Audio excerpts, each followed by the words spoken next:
Hello students, this is Mohit Kumar. Today we will continue our chapter number 2, that is the world population, distribution, density and growth. In the last class we already discussed some facts of the regarding the peoples and the pattern of population distribution, then density of the population and the factor influencing distribution of population. And today we will start our next topic, and that is population growth.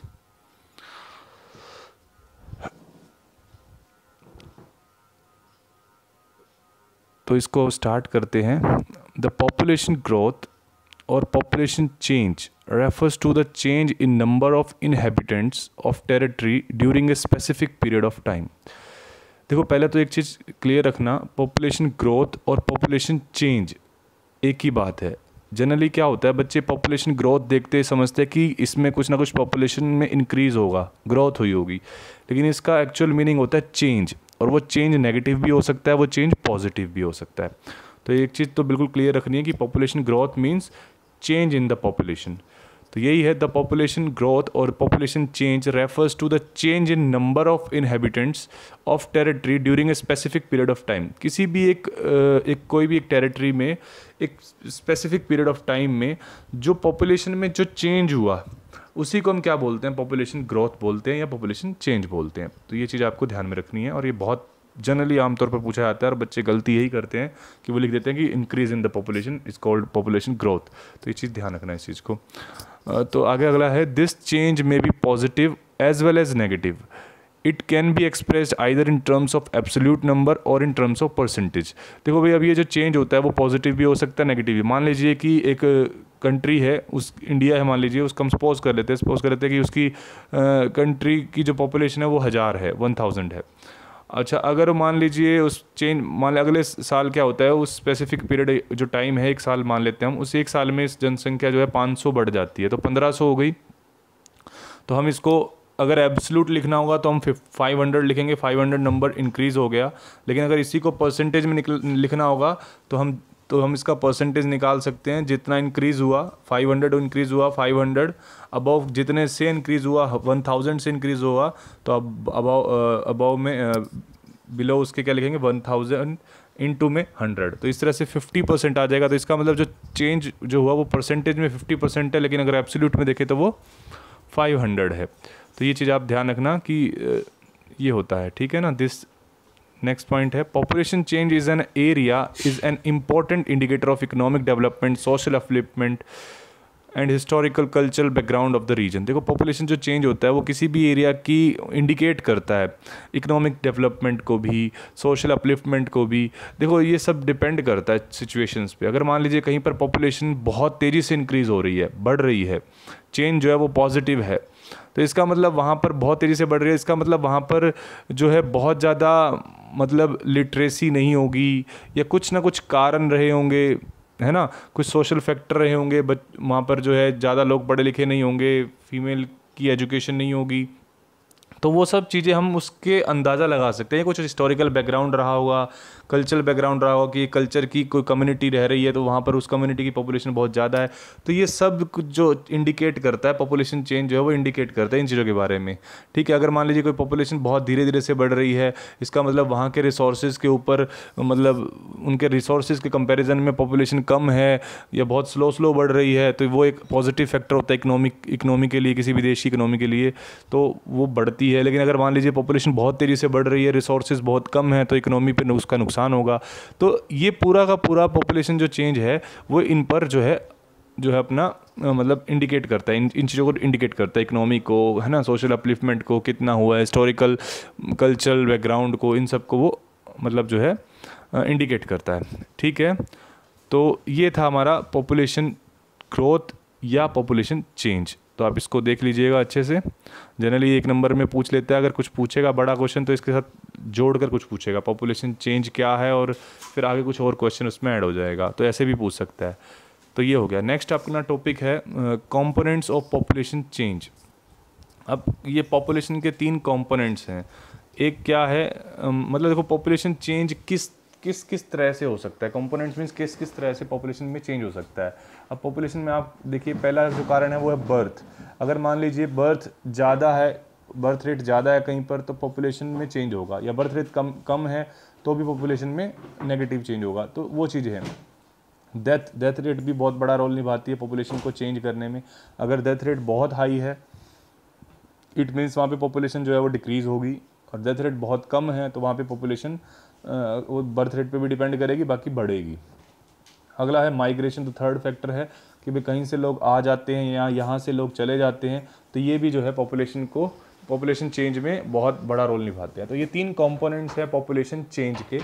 तो अब इसकी हम बस आपकी जो NCERT book में है उसमें सिर्फ एक डेफिनेशन दी गई है, तो हम उस डेफिनेशन को देख लेते हैं। बाकी इसमें आपसे कोई पूछ सकता है कि कोई क्रूड बर्थ रेट दे देगा, नीचे 4 ऑप्शंस दे देगा, उसमें चारों में उसकी डेफिनेशन रहेगी, तो आपको वहाँ पहचानना रहेगा कि कौन सी डेफिनेशन क्रूड बर्थ रेट की है।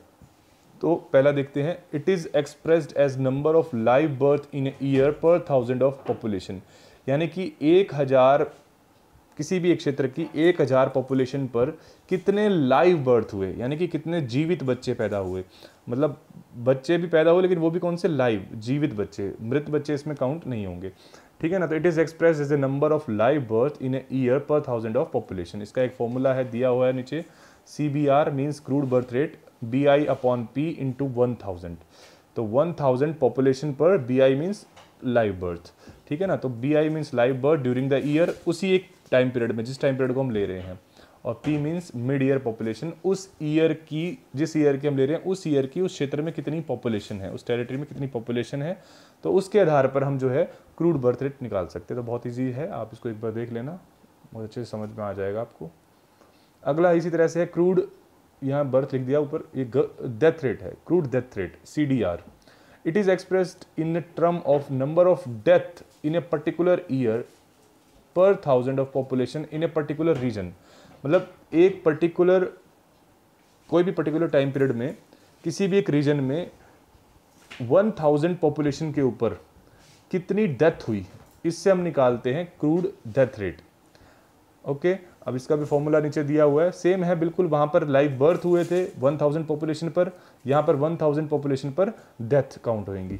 तो डेथ हो जाएंगी D for number of death during the year and P for mid year population. जिस ईयर का हम ले रहे हैं, किसी भी रीजन का डाटा ले रहे हैं, तो उस ईयर में कितनी पॉपुलेशन थी उस जगह की।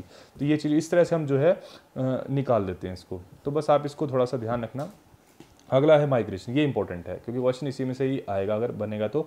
उनको अगर पूछ सकता है तो मतलब अगर पूछेगा, देखो अगर जनरल 3 नंबर का क्वेश्चन पूछेगा तो सिर्फ यही पूछेगा कि what are the components of population. ठीक है ना।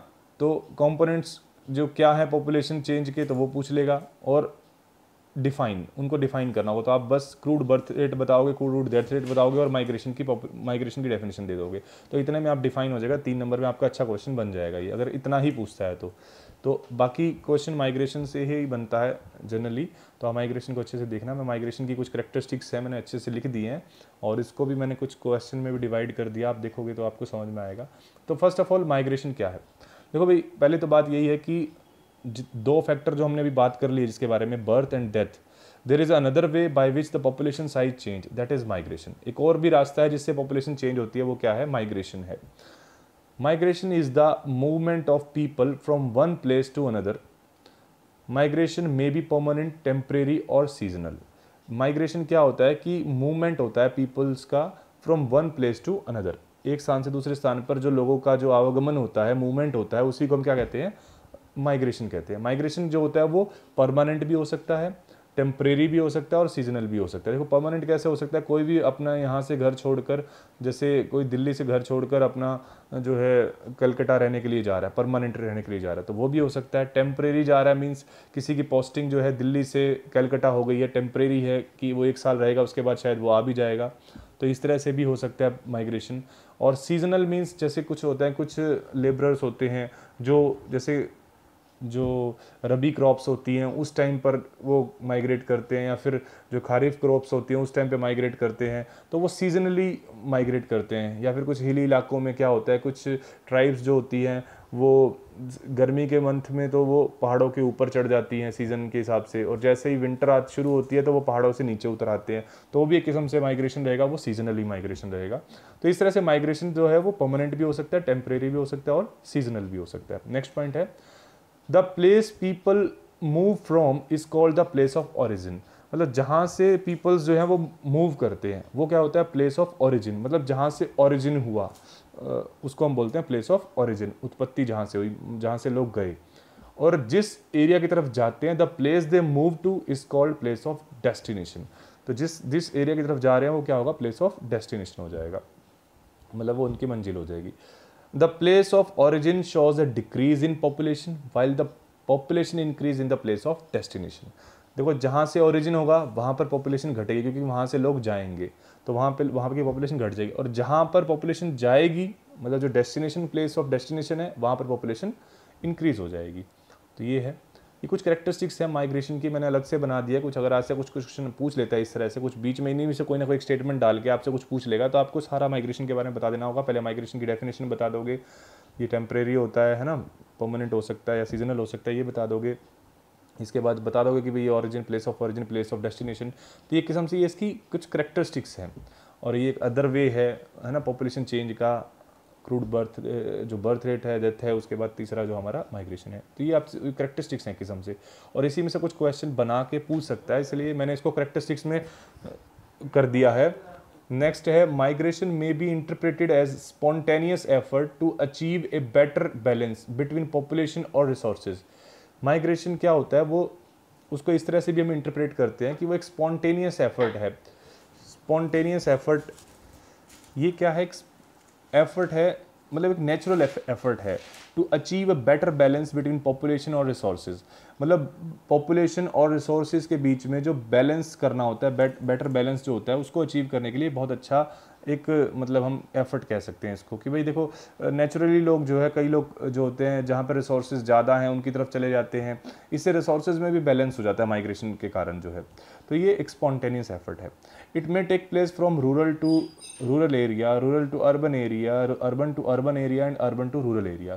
तो ये इसके 4 मेन स्ट्रीम्स हैं कि भाई किन किन धाराओं में लोग जाते हैं। अर्बन से अर्बन जाते हैं, रूरल से रूरल जाते हैं, रूरल से अर्बन जाते हैं, या अर्बन से रूरल जाते हैं। तो ये 4 स्ट्रीम्स हैं।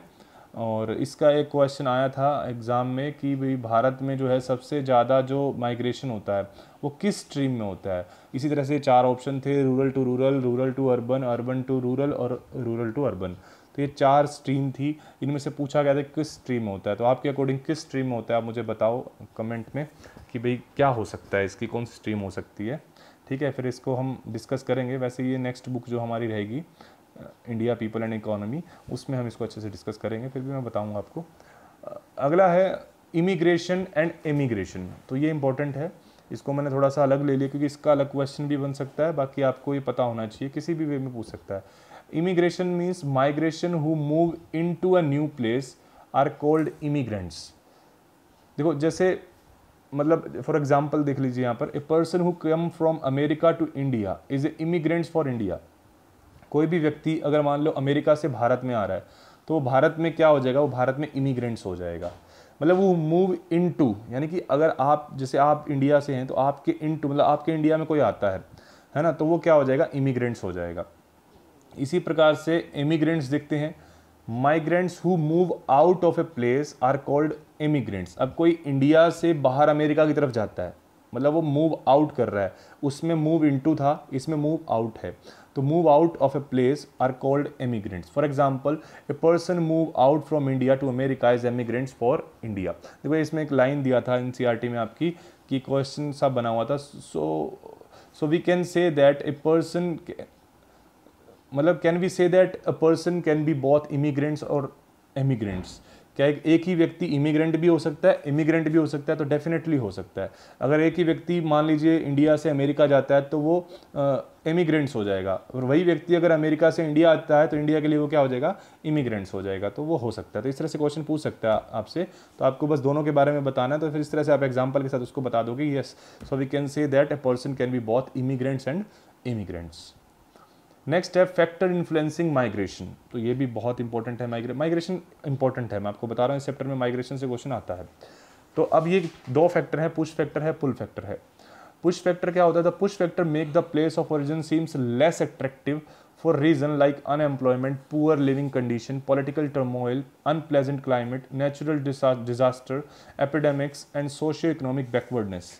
तो जो पुश फैक्टर होता है, यानी कि पुश करता है आपको, उस जगह पर रहने का मन नहीं करता, मतलब आपको वहाँ से धकेलता है, दूर जाने का मन करता है आपका, तो वो एक किस्म से आपको पुश कर रहा है ना। तो वो जो the push factor make the place of origin, मतलब जो प्लेस ऑफ ओरिजिन है जहाँ से वो व्यक्ति माइग्रेट कर रहा है, जिसको उस क्यों माइग्रेट कर रहा है? कुछ कारणों से।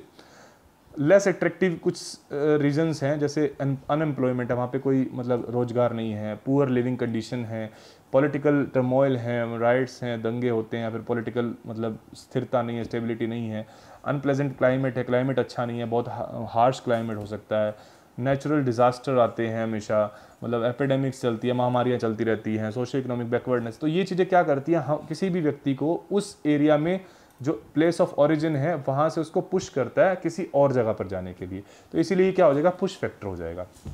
तो वो आपको पुश करते हैं, ठीक है। नेक्स्ट है इसमें पुल फैक्टर।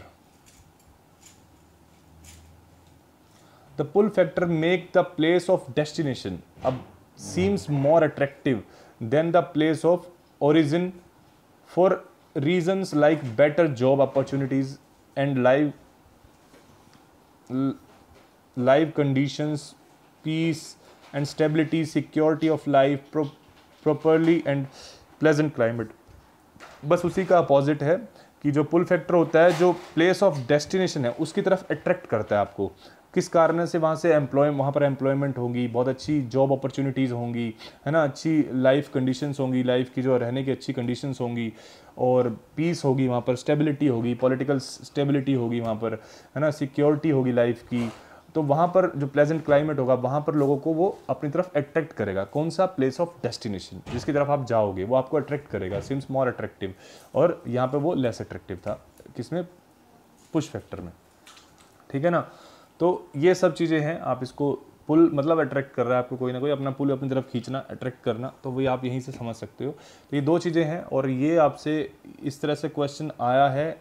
वैसे तो ये इसमें भी दे सकता है आपको, 3 नंबर में भी पूछ सकता है क्वेश्चन, है ना, what are the factor that affect migration, तो ये भी हो सकता है। लेकिन इसका एक MCQs आता है मतलब एग्ज़ाम में, कि वो 4 ऑप्शंस दे देता है, इनमें से कौन सा पुश फैक्टर है।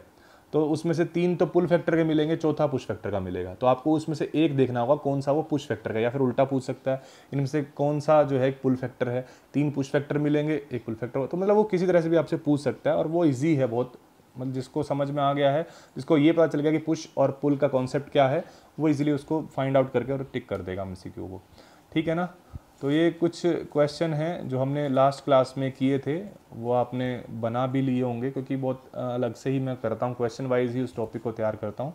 तो ये एक्सपेक्टेड क्वेश्चन है। Describe the geographical factor which influence the distribution of population, economic factor, social culture factor. तो तीनों अलग अलग बना लेना आप, इसको अलग अलग क्वेश्चन बना लेना अच्छे से अपनी नोटबुक पर। व्हाट इज़ पॉपुलेशन ग्रोथ, ये भी हमने किया है। डिफाइन इट्स कंपोनेंट, ये इसके कंपोनेंट थे, मतलब पॉपुलेशन ग्रोथ क्या है, पहले उसकी डेफिनेशन है वो बताना है आपको, है ना। और उसके बाद मतलब means change in the population, और उसके कंपोनेंट्स कौन कौन से हैं वो आपने देखा, birth, death and migration. What is migration, explain it's characteristics. तो मैंने बहुत सारी कैरेक्टरिस्टिक्स कराई हैं, माइग्रेशन क्या है उसकी बहुत सारी कैरेक्टरिस्टिक्स मैंने आपको बताई हैं, वो आप लिख दोगे इसके अंदर अगर ऐसा कुछ आता है तो। Apart from birth and death there is another way by which the population size change, explain. मतलब वही है, यही का ही क्वेश्चन जो है माइग्रेशन के बारे में है कि बर्थ और डेथ के अलावा जो है एक अनदर रास्ता, एक दूसरा रास्ता भी है जो पॉपुलेशन साइज को चेंज करता है, वो कौन सा है, वो माइग्रेशन है, उसके बारे में एक्सप्लेन करना है। तो वही क्वेश्चन है माइग्रेशन की कैरेक्टरिस्टिक, लेकिन उसको अगर कुछ चेंज करना चाहे तो एग्जामिनर इस तरह से चेंज कर सकता है, क्योंकि आपको बस यहाँ पे माइग्रेशन कहीं भी नहीं दे रखा, लेकिन बस आपको समझना है कि तीसरा फैक्टर क्या है, माइग्रेशन है, उसके बारे में आप लिख दोगे। तो ये चीज़ें हैं, इस तरह से क्वेश्चन बनते हैं। आप अपना क्रिएटिव माइंड रखिए, मैं जितने क्वेश्चन बना रहा हूँ आप उससे और क्वेश्चन अपने आप दिमाग में सोचिए कि इस तरह से भी क्वेश्चन बन सकता है, और उसको और में डाल के उसके नीचे लिखकर उसका आंसर लिख दीजिए, क्योंकि चीज़ वही है, बस आप कितना सोच सकते हो ये वो है, ठीक है ना। How the same person is both an immigrants and an emigrants explain, वही है इमिग्रेशन और एमिग्रेशन के बारे में मैंने अभी बताया आपको।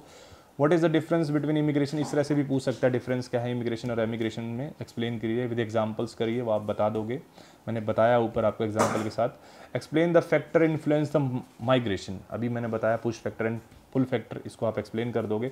तो ये अभी तक का जो है मैटर हमने अभी तक पढ़ लिया है, ठीक है ना। और एक टॉपिक और कर लेते हैं इसके बाद, बाकी हम नेक्स्ट क्लास में देख लेंगे, नेक्स्ट जो पार्ट रहेगा हमारा। नेक्स्ट है ट्रेंड्स इन पॉपुलेशन ग्रोथ, ये क्वेश्चन 5 में ही आएगा अगर आएगा तो, और बहुत अच्छा क्वेश्चन बनना है, हो सकता है इसको आपको विद डायग्राम भी पूछ ले, है ना। तो आपको थोड़ा सा एफर्ट करना पड़ेगा इस क्वेश्चन में, और इसको समझना पड़ेगा। देखो पहले तो ट्रेंड क्या है, ट्रेंड ही समझो पहले। तो ट्रेंड देखो, कुछ होता है ना कि बट क्या क्या ट्रेंड होते हैं, क्या क्या ट्रेंड चल रहे हैं, है ना। तो मतलब पॉपुलेशन ग्रोथ का ट्रेंड मीन्स अर्ली पीरियड से लेकर और रिसेंट पीरियड आज तक में पॉपुलेशन में क्या क्या ट्रेंड आए, मतलब किसी एक समय में पॉपुलेशन कैसी थी, फिर उसमें कैसा आया बदलाव। यानी कि एक जब मतलब फर्स्ट सेंचुरी में कितनी पॉपुलेशन थी, 16 सेंचुरी में कितनी हो गई, 18 सेंचुरी में कितनी हुई, 20 सेंचुरी में, ये क्या है, ट्रेंड है किस्म से। तो इस ट्रेंड को आप समझ गए होंगे मुझे लगता है। अब इसको देख लेते हैं एक बार और थोड़ा क्लियर हो जाएगा। The population on the earth is more than 7 billion, it has grown to the size over centuries. In the early period, population of the world grew very slowly. It is only during the last few hundred years that population has increased at alarming rate. मतलब वही बता रहा है कि अभी जो है population जो है वो 7 बिलियन से भी ज़्यादा है, मैंने आपको बताया 7-7.5 से भी ज़्यादा है इस टाइम पे जो हमारी वर्ल्ड की जो पॉपुलेशन है। It has grown to size over centuries, मतलब जो आज जो ये पॉपुलेशन इतनी हुई है इसको बहुत सारी सेंचुरीज लगी हैं इसको इतना होने में। In the early period population of the world grew very slowly, starting में जब पॉपुलेशन थी वो बहुत धीरे धीरे बढ़ी थी। It is only during the last few year, अभी कुछ 100 वर्षों से ही जो है 100-200 वर्षों से ही पॉपुलेशन में बहुत तेज़ी से उछाल आया है। तो ये एक किस्म से बता रहा है आपको कि ट्रेंड, अलग अलग ट्रेंड रहे हैं पॉपुलेशन चेंज के या ग्रोथ के। नेक्स्ट है after the evolution and introduction of agriculture about 12,000 to 8,000 year ago the size of population was small रफली 8 मिलियन। मतलब जब एग्रीकल्चर का इन्वेंशन हुआ था 12,000 से 8,000 वर्ष पहले, तो उस समय पर जो साइज़ था पॉपुलेशन का वो बस 80 लाख पॉपुलेशन थी, 8 मिलियन पॉपुलेशन थी उस टाइम पर। इसके बाद जो है in the first century AD it was below 300 million, मतलब पहली सेंचुरी में जब पहली शताब्दी थी तो उस समय पर 25 से 30 करोड़ ही पॉपुलेशन थी, ठीक है। ड्यूरिंग नेक्स्ट पॉइंट है during 16 to 17th century expanding world trade set the stage for rapid population growth. मतलब 16वीं और 17वीं शताब्दी में क्या हुआ था कि वर्ल्ड ट्रेड शुरू हो गया था। आपको पता था कि भाई बहुत सारे यूरोपियन कंट्रीज से जो सेलर्स थे वो निकल गए थे और दूसरे देशों में ट्रेड के पर्पज़ से या फिर इंपीरियलिज्म के पर्पज़ से वो जा रहे थे, है ना। तो उस समय पर ट्रेड बढ़ गया था और इसीलिए वहाँ पर उस समय पर थोड़ा सा रैपिड हुआ, पॉपुलेशन ग्रोथ में तेज़ी आई, क्योंकि बहुत से लोग आपस में मिले, है ना। तो इस तरह से पॉपुलेशन में तेज़ी आई 16th और 17th सेंचुरी में।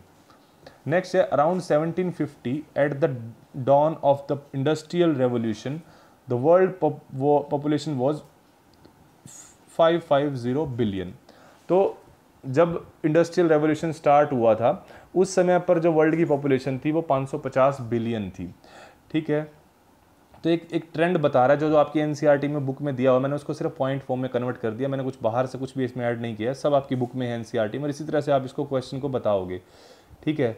नेक्स्ट है later in 18th century and onwards due to improvement in sanitation, medical facility, transportation, technological revolution sets the stage of exploded population growth. अब लास्ट में अभी जो रिसेंट जो इस सेंचुरी हमारी, इसमें क्या हुआ है कि इसमें बहुत ज़्यादा इंप्रूवमेंट हुई है, डेथ रेट बहुत डिक्रीज़ हुआ है, सैनिटेशन बहुत अच्छा हुआ है ना, और मेडिकल फैसिलिटी बढ़ी है बहुत अच्छी, और ट्रांसपोर्टेशन फैसिलिटी बढ़ी है, टेक्नोलॉजी बहुत ज़्यादा अच्छी हुई है। इसके कारण क्या हुआ, पॉपुलेशन में एक्सप्लोजन हुआ है, किस्म से बहुत तेज़ी से पॉपुलेशन में ग्रोथ हुई है। यहाँ पे ग्रोथ का मतलब है मतलब पॉजिटिव ग्रोथ से है, ठीक है ना। तो ये किस कारण से हो, ये सब ये चीज़ें हैं, ये आपकी बुक में नहीं दिया, लेकिन मैंने इसको डायग्राम से इसको लेकर थोड़ा सा आपके लिए इजी कर दिया है, आप अच्छे से इसको समझ सकते हो। मैं इसका भी डायग्राम दिखाऊंगा आपको, तो उससे आपको और क्लियर हो जाएगा। एक लाइन और दिया है, technological advancement achieved so far helped in the reduction of birth rate and it provide stage for accelerated population growth. अब देखो अभी रिसेंट में क्या है, हमारे पास बहुत सारी ऐसी टेक्नोलॉजी आ गई है, जो टेक्नोलॉजी के कारण जो है अब बर्थ रेट में बहुत डिक्रीज आना शुरू हो गया है।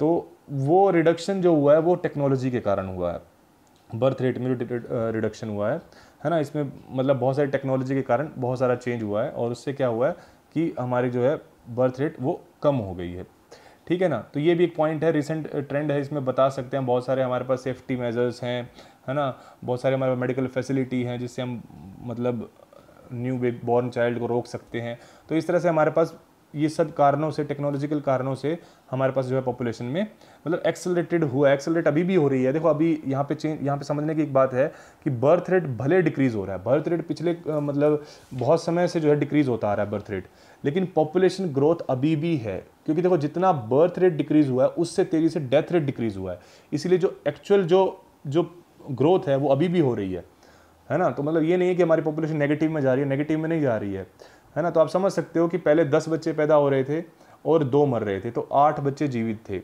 आज 6 बच्चे पैदा हो रहे हैं तो 1 मर रहा है, तो अभी भी 5 है, मतलब ग्रोथ तो अभी भी हो रही है 5 की। तो यहाँ पे ये समझने वाली बात है कि पॉपुलेशन तो अभी भी एब्सोल्यूट तो अभी भी बढ़ रही है, लेकिन हाँ जो बर्थ रेट है वो डिक्रीज हो गई है ड्यू टू टेक्नोलॉजिकल एडवांसमेंट। तो ये सब चीज़ें हैं। आप इसका डायग्राम एक बार देख लीजिए, मैं आपको डायग्राम दिखा देता हूँ, इससे आपको थोड़ा और क्लियर हो जाएगा। ये देखिए कि डायग्राम आपकी बुक में दिया हुआ है, इसमें पूरा दिखाया हुआ है कि 12,000 ईयर एगो जब एग्रीकल्चर था वहाँ से लेकर तब अभी तक के जो सिचुएशन दिखाई है इसमें, बर्थ ऑफ क्राइस्ट में 25 बिलियन पॉपुलेशन है, इस तरह से इंडस्ट्रियल डेवलपमेंट है, ऊपर ट्रांसपोर्ट है, सैनिटेशन एंड मेडिकल फैसिलिटी है, बायोटेक्नोलॉजी है, इंफॉर्मेशन कंप्यूटर है। तो ये सब चीज़ें हैं, मैंने इसको एक पॉइंट में कन्वर्ट कर दिया इस पूरे वैसे डायग्राम को, वो आप देख सकते हो। बाकी इसमें एक और डायग्राम भी दिया है साथ में, आप देखोगे इस साइड में। तो number of years for world population to increase by 1 billion, तो मतलब 1 बिलियन पॉपुलेशन बढ़ने में कितना टाइम लगा। तो देखो फर्स्ट बिलियन जो हमारी पॉपुलेशन हुई थी वो 1830 में हुई थी, उसके बाद सेकंड बिलियन 1930 में हुई, यानी कि 100 वर्ष लग गए 1 बिलियन से 2 बिलियन होने में, जबकि 2 से 3 होने में केवल 30 साल लगे। 1930 से 1960 के बीच में ही जो हमारी पॉपुलेशन 3 बिलियन हो गई, और फिर देखो 15 वर्ष लगे हैं 4 बिलियन होने में, 3 से 4 बिलियन होने में। तो 1960 से 75 होने में मतलब 15 वर्ष लगे हैं, उसके बाद लगातार 12-12 वर्ष ही लग रहे हैं, यानी कि देखो कितना कम टाइम लग रहा है एक पॉपुलेशन को बढ़ने में। लेकिन आने वाले समय में अब ये टाइम बढ़ना शुरू हो जाएगा, क्योंकि अब बर्थ रेट जो है वो हर कंट्री की, लगभग कुछ कंट्रीज़ को छोड़ दे तो बर्थ रेट अब डिक्रीज हो रही है, तो आने वाले समय में ये टाइम पीरियड और बढ़ेगा। तो अभी हम देख लेते हैं इसको। देखो आगे आप देख लो, ये पूछा भी गया था 5 से 6 बिलियन होने में कितना टाइम पीरियड लगा, तो 4 ऑप्शन थे उसमें, तो 12 साल लगे थे। तो ये क्वेश्चन आपसे आया भी था और ये आगे दिया भी हुआ है, एक नीचे हमारा फैक्ट दिया हुआ है आप।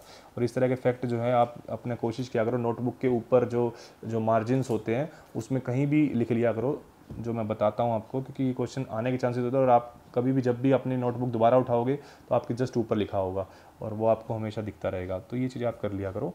बाकी हाँ, आज के लिए इतना ही करते हैं, और जितना अभी तक किया है हमने मुझे लगता है आपको समझ में आ गया होगा अच्छे से। नेक्स्ट क्लास में हम इस चैप्टर को कंप्लीट करेंगे। Okay, thank you and take care.